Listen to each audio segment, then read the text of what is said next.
Ele é um dos maiores técnicos da história, se não o maior técnico da história, com 5 Champions League e uma carreira repleta de conquistas. Agora, Carlo Ancelotti assume a seleção brasileira em um momento de crise na CBF, porque ele é o homem certo para levar o Brasil ao Hexa de 2026. Vamos descobrir sua jornada do interior da Itália até o comando do Brasil. Claro, aqui você vai entender o contraste da importância do Carlo Ancelotti diante do momento mais sombrio da história da CBF. Sim, é o momento mais sombrio que supera até a época do Ricardo Teixeira. É muito mais do que uma camisa vermelha. Bora entender tudo isso aí. Só que antes vamos até dia 10 de junho de 59, em uma pequena cidade rural, porque essa é a data de nascimento de Carlo Michelangelo Ancelotti Cavalier. Para você que ama futebol, não é à toa que ele tem nome de artista, e você nem sabia disso. O que você sabe é que ele é um artista da bola. Antes de comandar grandes times até grandes títulos, ele era filho de agricultores na pequena cidade de Rediolo. Ele cresceu ajudando sua família na produção de queijo parmesão, aprendendo desde cedo o valor do trabalho duro. Lá ele, sua infância simples moldou a sua humildade e disciplina, e aos 14 anos começou a jogar nas categorias de base, claro, do Rediolo, e logo foi descoberto pelo Parma. Uma de suas inspirações foi Gianni Rivera, ídolo tanto do Milan quanto da seleção italiana. Era chamado de Golden Boy, porque ele jogava muita bola, tanto que em 69 foi escolhido como o melhor jogador europeu, e mesmo assim ele não conseguiu a titularidade da seleção italiana na Copa do México, em que ele fazia revezamento com o Sandro Mazzola na equipe italiana que perdeu para o Brasil na final. Ancelotti viu tudo isso, e na infância ele sempre sonhou alto, porém nunca esqueceu suas raízes. E essa mentalidade prática seria a base de sua liderança tranquila.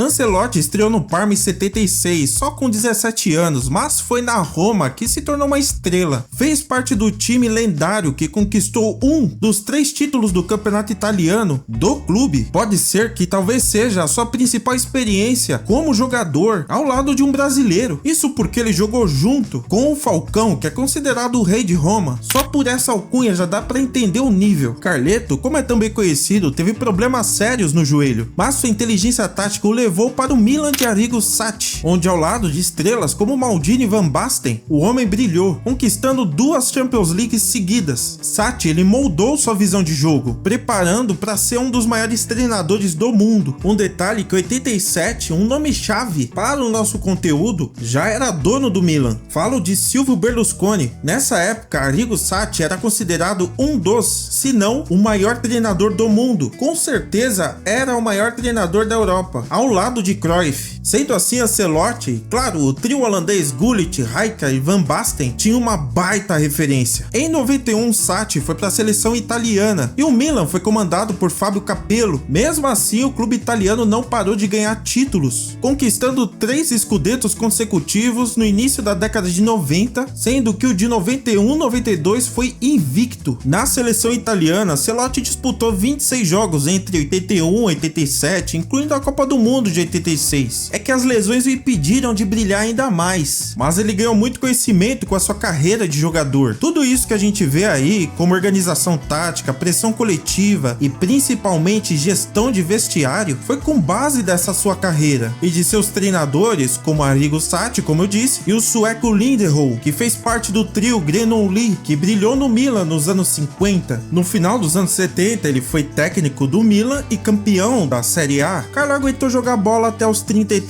anos, bem na temporada do Scudetto invicto, e ele não quis se afastar do futebol. E claro, ele escolheu o comando técnico, onde ele brilha, em que ele começou em 95 no Reggiana, pela Série B. Era um time modesto, ainda é, só que ele conseguiu o acesso à Série A, mostrando desde cedo a sua habilidade como treinador. Em 96 assumiu o Parma, onde ele comandou jovens talentos, tipo Buffon, e levou o clube ao vice-campeonato italiano. A sua experiência com pressão da torcida se iniciou na Juventus. Lá foi desafiador, com 2 vices na Série A e muita pressão. Ele ganhou experiência em lidar com elencos estrelados e ambientes politizados. Essas lições seriam cruciais para sua trajetória lendária, que levaria ao topo do futebol mundial.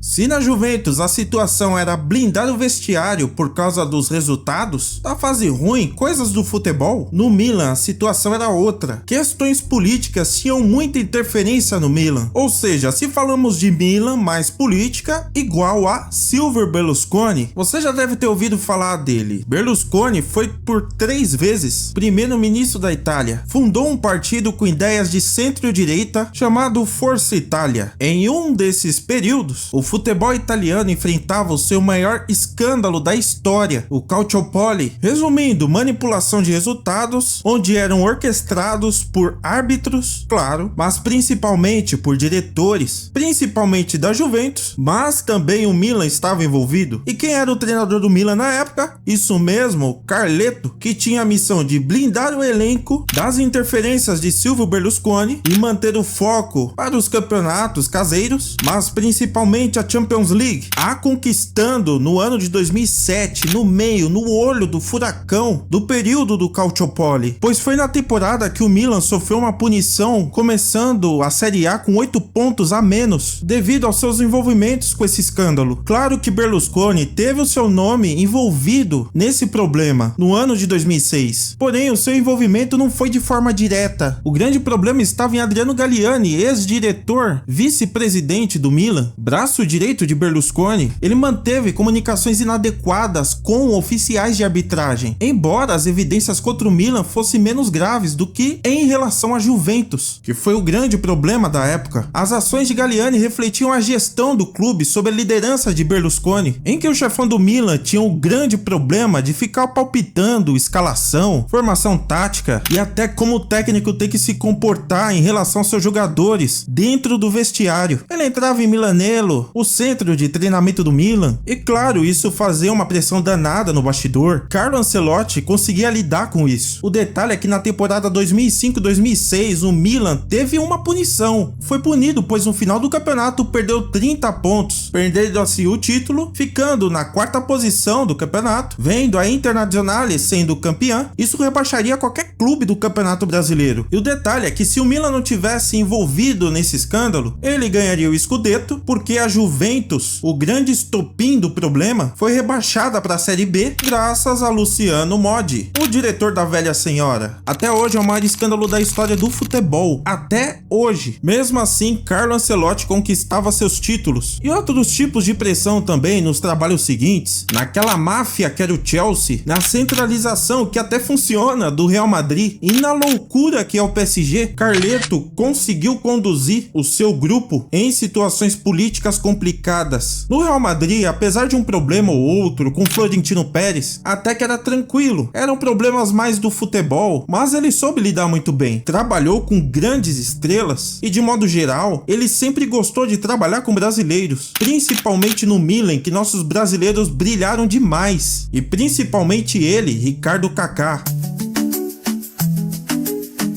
Vestiário bom tem que ter brasileiro, senão não tem graça. E Ancelotti sempre foi um mestre em trabalhar com brasileiros. No Milan, ele transformou Kaká no Bola de Ouro de 2007. E por lá, sob sua liderança, passou Dida, Roque Júnior, Serginho, Rivaldo, o capitão do Penta, Cafu, todos muito bem consagrados no Milan. Fora Ronaldo Nazário, Ronaldinho Gaúcho, Pato, o volante Emerson e o meia Leonardo também, que trabalhou junto com ele quando era diretor de futebol do Milan. E Ricardo Oliveira só tem nome pesado aí. Pelo Real Madrid, ele treinou Casemiro e Marcelo. E na geração atual aí, você tá vendo Vinícius Júnior, Rodrigo, Endrick, Éder, Militão, sendo que já passaram por ele William José, Lucas Moura, Bernard, Lucas Silva, Nenê, o Alan do Botafogo, Thiago Silva, Davi Luiz. Foram no total 43 brasileiros até aqui. A lista é enorme e há muitos anos ele é conhecido por trabalhar bem com jogadores brasileiros. Ele entende do nosso DNA, até mais que muitos treinadores brasileiros.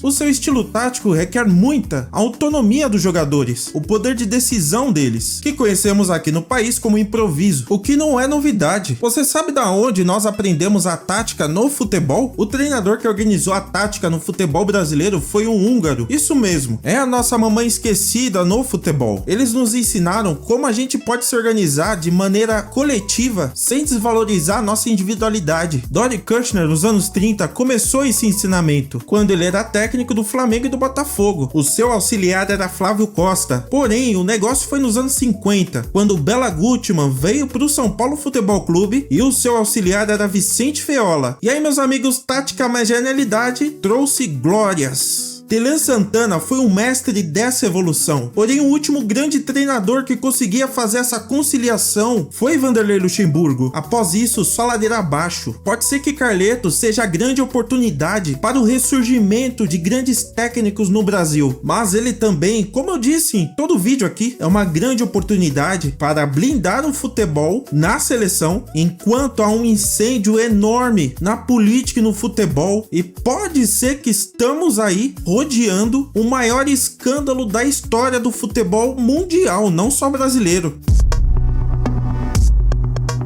Ancelotti assinou com a CBF por 63 milhões de reais por ano, com um bônus milionário pelo Hexa. Só que é um desafio muito grande. Cara, tá acontecendo tanta coisa. Você vê aí nos noticiários. Imagina como é que tá o bastidor, uma ebulição. Isso sem contar a CPI da manipulação de resultados, que simplesmente parou e todo mundo esqueceu. E quando fala desse assunto, a primeira coisa que me vem em mente é aquele empresário que explanou tudo, falou que tem um monte de cara envolvido, e coisas que se eu falar aqui vai dar muito ruim. E aí vem esse escândalo envolvendo o Edinaldo, que é muito mais do que uma camisa vermelha. Tem cara de um partido político dentro da CBF, ou tinha, não sei como é que tá agora, pois ele era vinculado com o Edinaldo. E não sou eu que tô falando, aqui eu só opino as notícias. Eu vi na revista Veja, resolvam lá com eles. E segundo a revista Piauí, atendendo o pedido de Fernando Sarney, isso mesmo, filho de José Sarney, ex-presidente da República, o desembargador Gabriel de Oliveira Zefiro alega que houve fraude em um acordo homologado em fevereiro pelo STF que possibilitou a permanência de Rodrigues no cargo. Olha, tá na revista Piauí, repetindo. Segundo ele, a assinatura de Antônio Carlos Nunes Lima, conhecido como Coronel Nunes, ex-presidente da CBF, foi falsificado, uma irregularidade que invalida o acordo, complicando a eleição do ED. Sendo assim, Fernando Sarney irá convocar novas eleições, provavelmente terá o candidato único. Se não tiver, o favorito vai ser o presidente da Federação de Roraima. Com todo respeito aos roraimenses, Roraima é um estado muito importante para o Brasil, mas o que é Roraima para o futebol? Fica aí a minha pergunta e a minha preocupação.